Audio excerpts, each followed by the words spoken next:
to get the change themselves, because we've seen it in this division. I mean, someone like Neil Warnock, who's famously gone into Huddersfield, Rotherham. We don't have enough time to go through all of the teams in the last 2 or 3 years, and took a team that's literally dead in the water and, galvanised them to the point where, and they've turned around that psychology and performance. I think that's where also having people with experience of those types of pressure helps. Yeah. So, for example, Ipswich this year have got into the top 2, but they spent most of last year in the top 2. Yeah. They know what that feels like. They've been through that. Leeds have had recent promotions.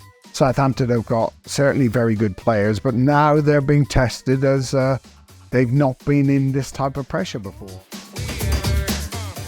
You could be a team but a mid-table at the moment. Let's take a Bristol City. Bristol City could have a phenomenal end. Like at the moment, they look like they're in that kind of no man's land a little bit. And again, I'm using as an example. They could have a phenomenal end to the season. Maybe the last game of the season not quite get there, but people will see that as what an end to the season. Welcome, football fans, to Breaking Lines, the podcast that takes you behind the scenes of the beautiful game like never before. I'm Gary Rowett, former player and manager, joined by the insightful Dave Carolan, a man with his finger on the pulse of football's beating heart. Together, Dave and I bring you unrivaled insight, context, and a few stories from the trenches. Join us as we dissect the game, break down the plays, and explore the intricate dance between managers, players, fans, and the beautiful game itself. This is Breaking Lines, where the game is more than just a match. So here we are, we're about to round the final bend of the season. It's about 10, 12 games to go as we sit here speaking about it. And it's always a really interesting time in the season when you start seeing anomalies in results, maybe even in performances as well, where teams that have been relatively comfortable, sailing merrily towards promotion, have a blip. And those teams that have been struggling all year suddenly kick into life. What is that? Well, it's a fascinating time of the year, isn't it? I know that for certain. I mean, when you start the season, there's all that hope and you sort of that positivity to what your season might look like and where you might end up, and then often you get to this point where reality kicks in either way, doesn't it? Either it kicks in where you're thinking we are right in the mix here, and we've got an unbelievable chance to achieve whatever it is we want to achieve, or you're sat there going, we're right in the mix here. We've just encapsulated it with our faces. Yeah. We're right in the mix here, and we are struggling, and we're in the fight. And I think you see this time of year where people start to recognise that. But if you look across the league, there's so many interesting battles in there that probably depict what we're going to talk about. So you look at the title race in the Premier League.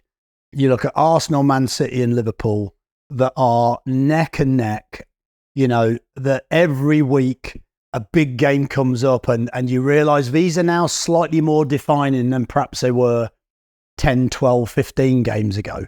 And you start to see that shaping, and maybe the relegation battle a little bit less so, but in some ways still.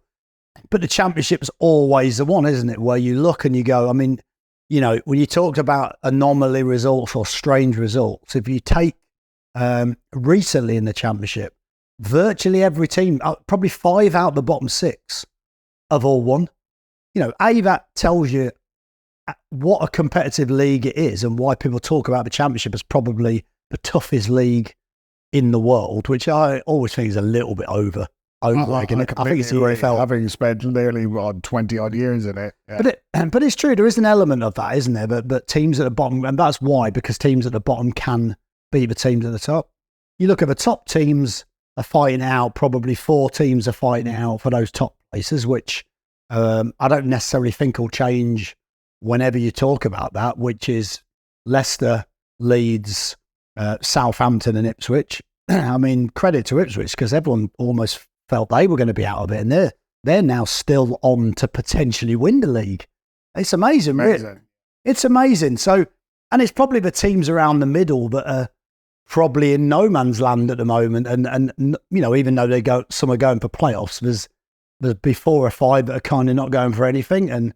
But it's very rare to be in that position. So yeah, this point of the season, I think, is where the excitement starts to truly ramp up, doesn't it? Like, if you're involved in the game, if you're a fan of a club in one of these divisions, you're now starting to realise the importance of this next batch. What is it? Probably 10 games to go. Most divisions now are around 10 games to go. That's it.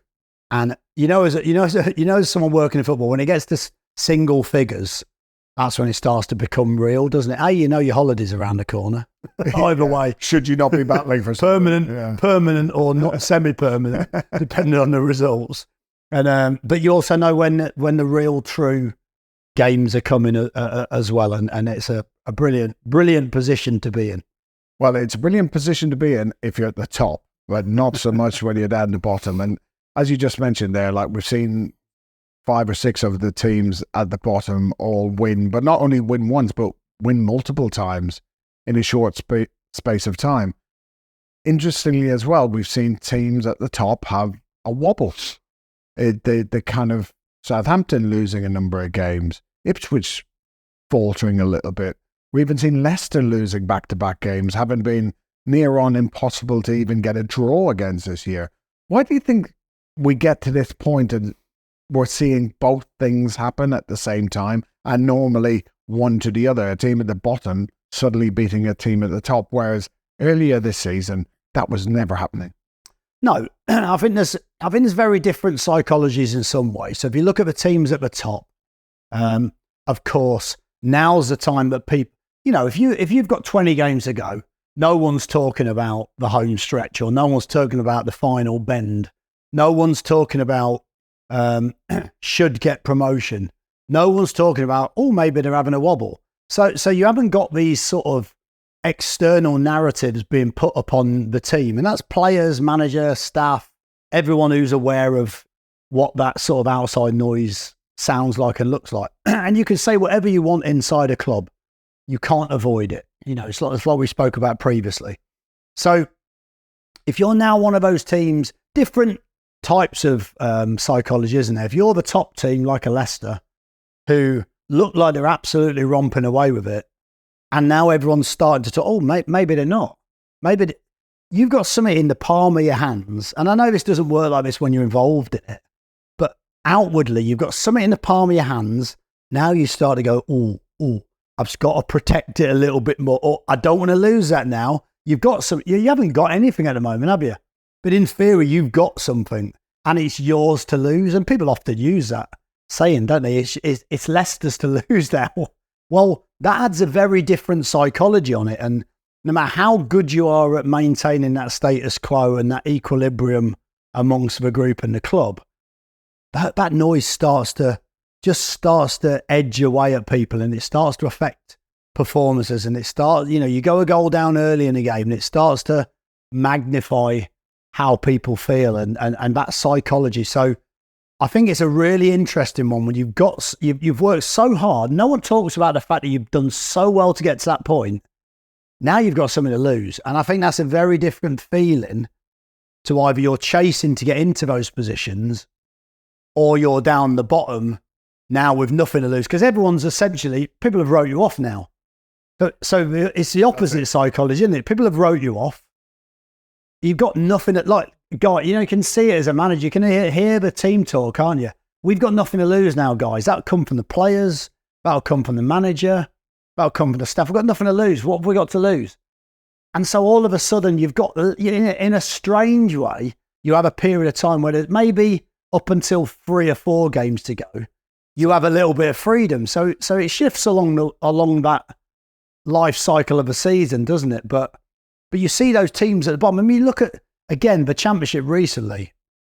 Sheffield Wednesday winning a few games. QPR winning games. Everyone essentially, apart from Rotherham, really, but are winning down there. Stoke won recently. Actually, sometimes it's those teams just above there now just getting... Yeah, Millwall won 2 games back-to-back. So I think that out of the bottom 8, 6 of the teams have almost won 2 games in the last 3 at least. Yeah, then you look at someone like a Birmingham who are obviously just getting dragged down into that mix, and maybe not are unaware of that, but maybe aren't in a position yet where they're having to fight to get out of it. So, which is a different mindset, isn't it? When you haven't been looking at it, kind of had enough of a buffer, you're not in that mindset of fight. No. Whereas when you're at the bottom at this stage, you have to fight. It's almost not quite at the last throws, but if you're not going to kick now, then when are you going to kick? Well, that's been, in recent days and weeks, you've seen that appear in different ways, haven't you? So, and if you look at someone like a Stoke where, John Walters has just gone in there as sort of interim technical director of football. And what he's done, in fairness, is he's probably understood the importance of exactly what's happening and exactly the situation that they're in and exactly the perilous position that they're in. So suddenly what he's done is he's actually quite early on, but probably around this time, this is what we're going to see. People almost, trying to galvanise their clubs, trying to galvanise the importance of the situation they're in. He spoke a lot about, we are fighting for our lives here. We need to make people, trying to get the crowd we need to help the players. And actually, quite cleverly in some ways, a brave move, but a clever move in as much as you're just trying to do anything you can now, because there's no point waiting until 3-4 games to go, because it might be too late. So you're starting to see some of these interesting psychological ploys and strategic moves from clubs that you can clearly see they're now starting to really understand. Time's running out, games are running out. This is the start of how your season is going to end, and 10 games left to play, and the importance and the pressure just starts to ramp up inexplicably, really.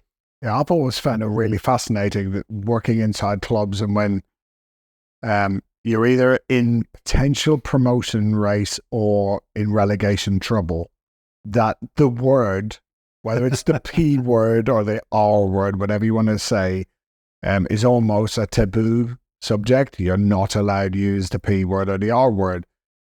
And then almost it gets to a point where everybody recognizes that is the elephant in the room. We need to start to embrace it. We need to start to be comfortable with talking about it. Obviously, you're more comfortable talking about promotion than you are talking about relegation, but avoiding the issue doesn't really help it, because everybody knows what's going on, but everyone's ignoring it, and ignoring it doesn't help you get to the point where you actually have to take action.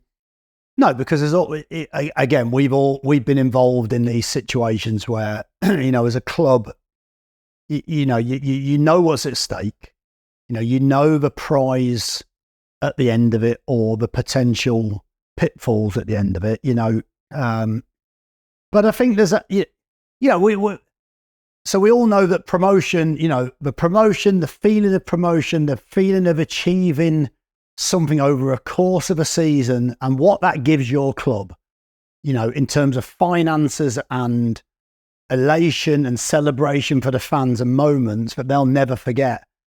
Those things are almost on a pedestal there waiting to be grabbed. And it's so big, and it's so exciting. But also the flip side of it, at the relegation end of that topic, people lose their jobs. People lose money. People, Just kudos, whatever you want to call it. Whatever you want it to be. It affects careers, it affects jobs, it affects families, it affects absolutely everything around the club. And we've all seen it where no one talks about. By not talking about it, people feel like perhaps they're not imparting that pressure on that group, or they're not. They just want to keep it the same, because we don't want to make it bigger than it is. But like you very rightly say, it's going to get bigger than it is at some point anyway. So you're probably better off. You're probably better off essentially getting it out of the way and accepting that is just what you're fighting for, and because players know that. Players know it, staff know it, fans know it, everyone knows it. So you might as well mention it. Yeah. And actually get that out of the way so that then you can perhaps focus more on the performance. Or let's be honest, it always comes down to, right, yes, okay, it's there. This is what we're trying to achieve. Right, how are we going to achieve it? What steps are we going to take and what are we going to need to do? Let's chunk it down and break it down into more achievable things that you should be doing anyway. And I think that's probably where it always ends up at, rather than the big panicky, promotion or, don't mention the P word. Don't mention, nobody's allowed to mention relegation. Like you say, it seems quite stupid really, but ultimately it's going to come down, you don't want to start doing that 3 games to go because it's too late. Too late, yeah. And I think that's the challenge, isn't it? The clubs that you've been at, how have you seen that manifest itself? Or can you see a team or the players, you can see that visibly having an effect on them, that battle either at the top end or at the bottom end? Yeah, it's funny, isn't it? Because it's essentially all pressure but just at the top, it's positive pressure. And at the bottom, it's a real negative pressure. But I think even within that, at the top, if you're in the top 2, of course, it's a nice place to be. But suddenly, as you just mentioned, the fear of losing what you could get starts to manifest in people's head. Like, what if we lose this game and the other team win and they're suddenly closer and we might now not be automatically promoted? It just is a natural occurrence in players and coaches and fans as well. So suddenly there's pressure ramping up when there shouldn't really be. There wasn't any before, as you said. Yeah, it was just like, oh, this is going great. And at the bottom, it's so different because the negativity means that people are naturally quieter. People are naturally a little bit more insular and internalized in how they speak to each other, how they communicate. Even in training, it just can be a little bit more, it feels negative. Yet you get to this point, and for whatever reason, at the bottom you can win a game and it almost feels better than any win that any of the teams at the top would have had all season because of the emotions, because it's like a pressure relieved at the bottom. And maybe that's why we see these teams have a kick for a period of time, because suddenly that euphoria that comes from some positive results, they really like it, they buy into it, everybody tries a little bit harder, and suddenly the pressure comes off. But at the top, it's not like the pressure is getting relieved, it's just getting changed. And it's still within a vacuum as such, but now it's almost been turned upside down. So what was really positive and exciting is now fearful, like we might lose out in the thing. So yeah, I think I know which one I prefer because the one at the bottom is certainly not, it almost has health implications as well for people. You just see stress. At the top, of course, if you're in and around the playoffs, you use that old cliche of being in and around something, but you can be 8th and it's like there's a load of hope and it's nice and positive, but you can be 5th and it can be still pretty positive, but you now fear of falling out of it. So yeah, seen it all ways. In some ways, actually, it's actually an easier and more balanced environment, isn't it, to just be on the precipice of maybe the playoffs at the moment. And like you say, you haven't got that pressure to stay in there. You haven't got that pressure where you might lose something. You haven't got the pressure where you might lose something big by going down. And you're actually you're in a sort of win-win environment where you can almost go for it a little bit and take put the foot on the pedal if you like and take the handbrake on, turn all the car analogy. Blimey, it should be in Drive to Survive, this one, shouldn't it? But so it's a very different feeling. But like you say, it's a weird feeling around now, isn't it? But now you've worked so hard to get to a point, and I suppose this is what good teams do well. Don't know. There's two different sides to where I'm going to go, but what good teams do well is they don't see it. They shape their environment in a way that you haven't got something to lose. We've only got something to gain. And that's a very clever way of shaping it. It's not an easy way of shaping it. But you can just imagine like a team like Ipswich, say at the moment, are getting constantly, every time they lose a game, they'll get wrote off because maybe they're not expected to be up there. But you can imagine a Kieran McKenna saying, why can't we? Why can't we? We're here. We deserve, so maybe where other teams or other people perhaps put that pressure on, maybe they can use that as a positive to actually, we can show people that we can handle the pressure and we are good enough. So I think it depends on how you shape it. And it's the same down the bottom, isn't it? You know, we've got an opportunity to show our resilience, and we've got an opportunity to show our character. Is a very different message to we need to win. You know, we need to win. Why do we need to win? Because we're in the relegation and we've got to get out of it. Yeah. You know, there's ways of shaping that message. And I think as a manager, sometimes I try to think how I would handle those different situations. And I think sometimes there's a slightly different, going to be a bit of a dichotomy now in the way I describe this, but I'm trying to rival your longest word, or your most impressive word. That is an impressive word. We should have a word board. Sort of two impressive words if you think about it. Which anyway, but so if you think about it, that when you're at the top and you're going for something, so actually sometimes staying on an even keel and staying quite balanced and staying quite calm, I think is the best way to handle that. I'm not saying I've always done that or always handled it in the best way, but that to me is the best way to handle it. To make it feel to the players like this is nothing different. You know, we're not panicking here, we're not getting excited here, we're just doing what we've done and we're doing it with the same level of focus and concentration. Sometimes inadvertently down the bottom end, and we've talked about the stress and the pressure, and of course, unfortunately for a manager, your job is to handle that pressure and handle that stress and not let that manifest to players. I actually think sometimes you can go the other way. You tend to go the other way for a spell. So you can go the other way where a lot of teams down there's a lot of blame, there's a lot of nervousness, there's a lot of stuff. So actually you go the other way and you try to make it quite fun and positive and free, that environment. I know it's easy to try to do that, but there's still an underlying cloud of pressure. But you try to do that. And then there always comes a point within this process, if that doesn't work, then you often go the other way, where you try to jolt the players out of the malaise that they're perhaps in by, you know, being ultra aggressive or being even more aggressive in the dressing room, or maybe trying things to show, you know, and you might work with some of the key players on that. You know, listen, you need to go in there and you need to point the finger at a few and then I'll come. Do you know what I mean? I know that sounds a little bit contrived, but, or with your assistant manager, try and play good cop, bad cop to try and create a feeling of, you know, some sort of conflict that might actually help the performance. And there's so many different ways of doing it. But I think as a manager, you know, you have to strategize around that, because clearly you're the one that people are looking to make that change or to change that direction of play. And it's such an important moment, you know. I mean, like you say, pressure is just an incredible thing at this time of the season, isn't it? Because in a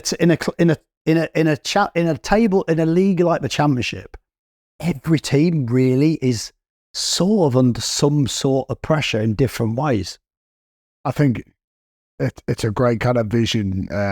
Sometime probably in around between October and February, clubs have broken the seal on the alarm. They've got the pads out. The electrical shock has been applied to the organisation. So whether that's a head coach change, whether that's something hopefully that's metaphorical, Dave. Metaphorical, of course. But you know, the shock has been applied, and sometimes now after like 2 or 3 months, you're starting to see some of that effect bear fruit, where it's starting to click for some of the teams who have changed managers, as now they're beginning to get whatever the process is, the new style of play or whatever. Maybe there's been some good recruitment in January, which has allowed them now to bolster their team, and it's starting to fall into place. Whereas at the top, and again, this could be an equally at the bottom, you get key injuries, you get suspensions, something happens within the organisation that makes a change. And could that be what's at play here, that we're suddenly starting to see some other dynamic is eventually starting to play its way out?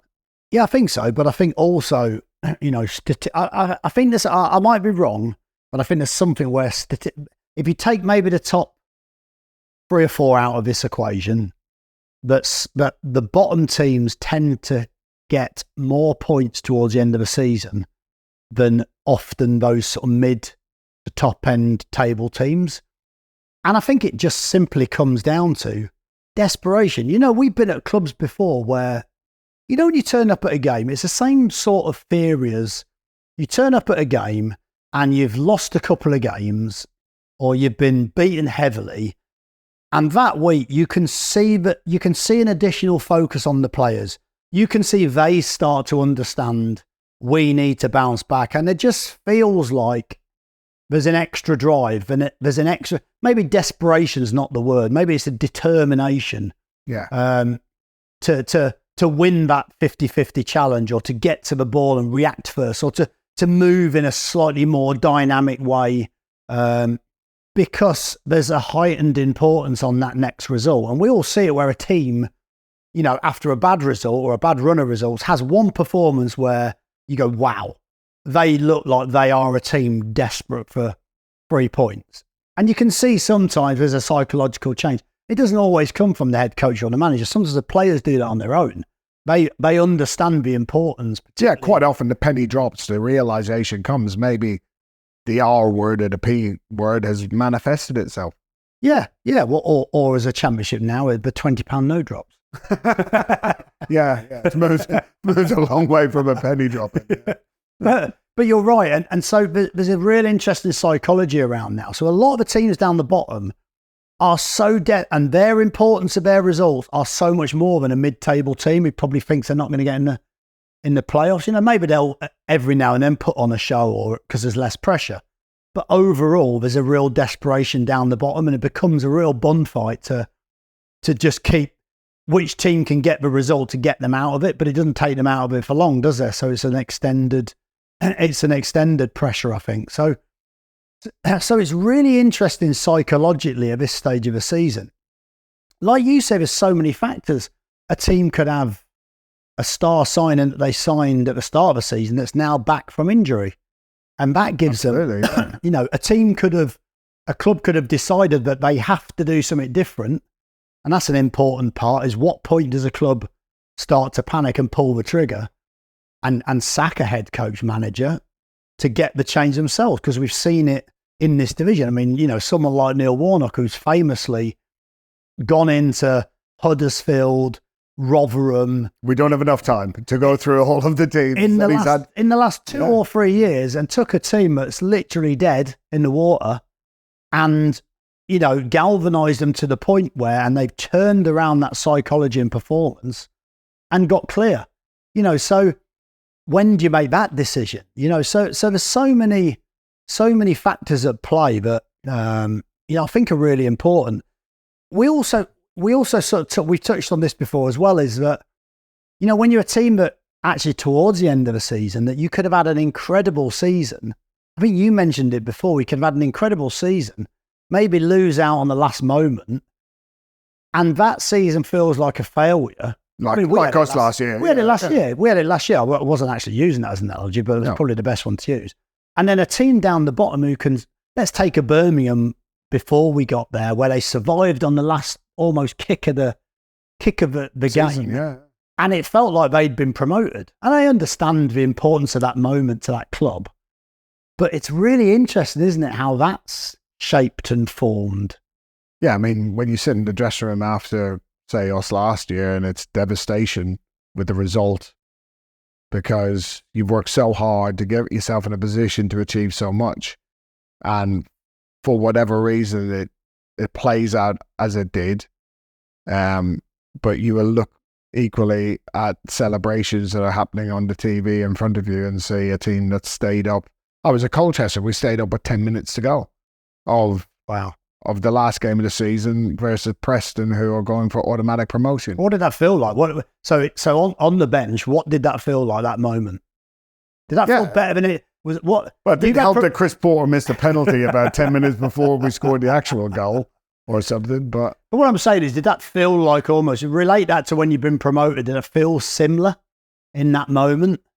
I think with the promotion or the, you know, because if you win a league, you can see it coming. You can see it's coming in, like it's essentially a little bit of the slow march towards victory, but essentially victory is coming towards you.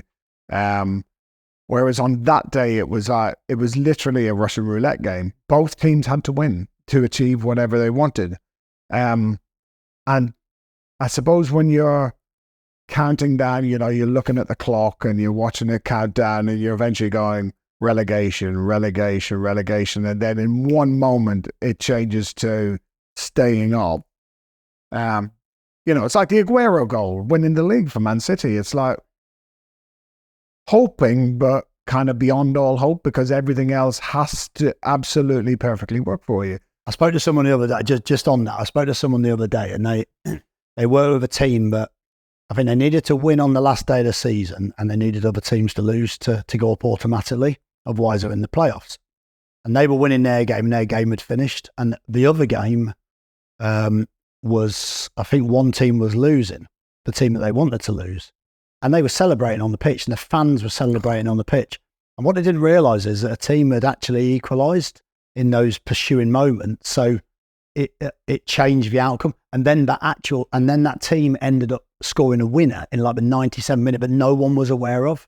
And that person's having to tell players that have felt like they're promoted, but they're not actually promoted, and now they're going to have to go into the playoffs. Yeah. It was only in the dressing room we could actually get that message on, because obviously there was so much going on.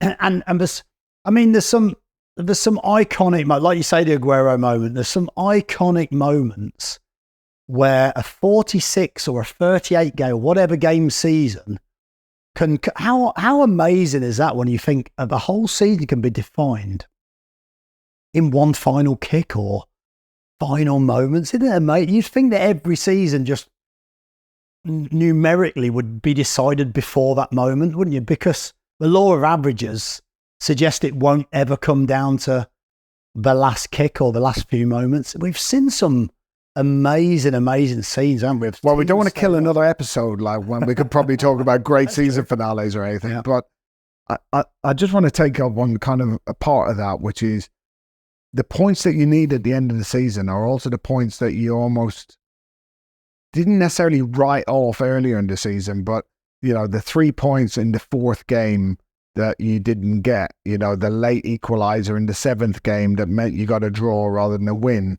are also the points that you are desperate to get at the end of the season. But just because they're early season, it's like, oh, but we've got so much more runway to play with. Whereas the end of the season is like desperate for points.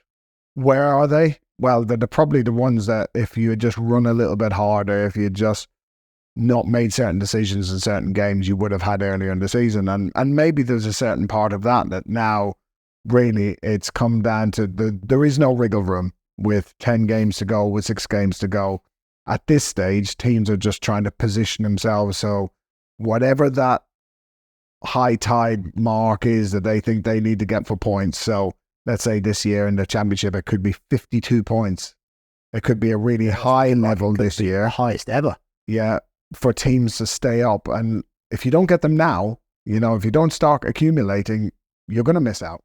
But it's always a classic, isn't it, where what you tend to do is throughout the season as a manager, you try to be aware of those moments early on. So you can see the last minute equaliser or last minute goal to lose or equalise to lose points. And often you'll say to them, like, these are the moments, chaps, at the end of the season, we don't want to be counting up saying what if. So we have to be focused and make sure we're professional in those moments. Of course, you can't change all of those moments, but you can understand, whether it's a concentration late in a game or whether it's conceding a poor goal late in the game. You might be 2-0 up. You concede a late goal late in the game, and that goal might be the difference between the goal difference at the end of the season. So I think there's so many ways you can do it. But also what's interesting is at the end of the season, if you miss out, like we did, naturally everyone will then look to previous, we lost it 8 games to go, or we lost it in that game. Yeah. So the narrative's always going to be the same. I think what's interesting, and we've again, this is something we've been aware of, and it's a natural thing, I suppose. You could be a mid-table team now, or you could be second in the league. If that second team in the league, who's second in the league in the championship at the moment? Ipswich. So let's say Ipswich fall at probably a bad enough. Let's take Southampton. If Southampton were second in the league at this moment and they drop out of the automatic promotion places, all Southampton fans don't hate me for this. I'm just use this as an example. Yeah. If Southampton then don't win the playoffs, they've been in a position where it looks like they've thrown something away. They've had something in their hands, they've thrown it away. And there's going to be a real negative connotation for any team like that. Forget Southampton, could be Ipswich, could be Leeds, could be Leicester. For any team like that, the connotation from the fan base and from the media will be they've thrown something away. You could be a team that are mid-table at the moment. Let's take a Bristol City. Bristol City could have a phenomenal end. Like at the moment, they look like they're in that kind of no man's land a little bit. And again, I'm using as an example. They could have a phenomenal end to the season. Maybe the last game of the season not quite get there, but people will see that as what an end to the season. Progress. They both achieved exactly the same thing. And actually, one team has probably had a far stronger season, a far more successful season. The other one's probably timed their run far better. And it will shape how people feel going into next season. And I think that's always an interesting... You never want to be the latter team, do you, unless you make it. Because, of course, if you make it into the playoffs, it doesn't actually statistically work. The team with momentum always goes up because people think that, but it's actually not statistically true. Good fairy tale. It's a great fairy tale. But I think it's always that way that people shape that narrative, don't they? You know, and again, we had it last year, didn't we? Like, it was one of the most successful seasons that we had for many weeks. We were in the top 6 for so many weeks, but then to drop out of it in the last half of the game, you know, for us feels like failure, doesn't it? It felt like failure. It felt like, it felt worse than finishing mid-table. Yet finishing mid-table would have been less than an achievement. So it's always hard to shape it. You have to, I suppose you accept that at the end of a season, a narrative's a narrative and you're never going to change how people are going to feel. I think that's where also having people with experience of those types of pressure helps. Yeah. So, for example, Ipswich this year have got into the top 2, but they spent most of last year in the top 2. Yeah. They know what that feels like. They've been through that. Leeds have had recent promotions.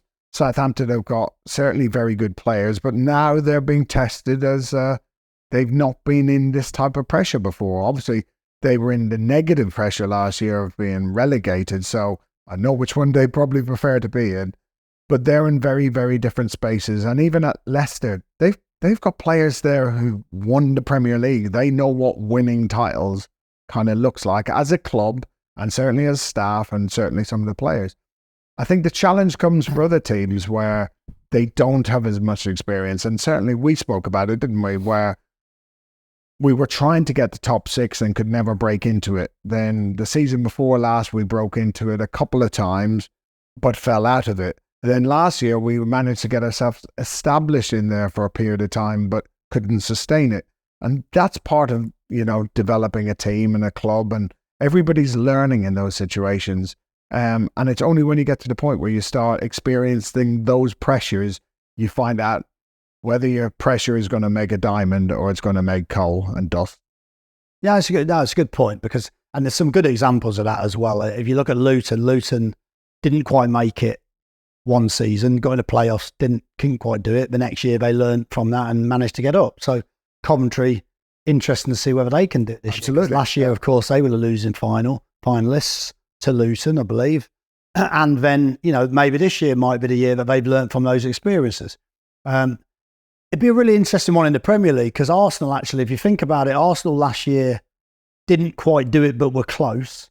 So you know, they're always going to get judged this season on whether they've learned from last season. Actually, those experiences can help them, because certainly you would lean towards Man City and Liverpool because they've got players in there and managers there that have won the title and know what those last bits look like to get over the line. That doesn't mean to say someone like an Arteta, who's of course won things as a player and vastly experienced, won't do it this year. And it'll be interesting to watch on and see. But yeah, undoubtedly those look, you shape your season in different ways, don't you, when you're working at a club. Sometimes progress can look very different to what someone outside the club could see progress is. Because people tend to define progress as promotion or relegation. That's it, isn't it? And if you're somewhere in between, you perhaps hasn't made progress. But actually, a lot of the times when we're in the club, you can see those little markers of progress and how that shifts. And it's only sometimes till you look at the end product do you know whether you've learned from the things the previous season, like you say. But it's going to be in the Premier League, in the Championship, in League One, you can have exactly the same argument. Absolutely. In League Two, you can have exactly the same argument. With a very, very few countries have 4 professional divisions to start with, and very few have the competitive level and the nature of, these last 10 games. There's so many things to play for. It's going to be brilliant to watch on. Yeah, so as we come around this final bend, and we're then going to be in the final straight in about 4 games' time, and then it really is all chips are on the table. All bets are off, though. Absolutely. Going to be exciting to see. Looking forward to it. The EFL Championship is well recognised as one of the most competitive football leagues in the world, and with a grueling 46-game season, positioning for the final sprint finish causes strange occurrences. With 10 games to go, the teams at the top can experience a wobble, the teams at the bottom of the league kick for survival, and in the middle, some sleepwalk their way into a relegation fight, while there's always a team that lurches from the pack. The psychology is fascinating as pressure in a whole variety of forms comes into play. Positive and negative pressures can be seen to play out as the season finale is approaching. Does experience pay dividends, or is naivety a blessing, as there's no fear? Thanks for listening, and please subscribe to us on your podcast player or see this episode on our YouTube channel. Join us next time on Breaking Lines when we go behind the dressing room door once more.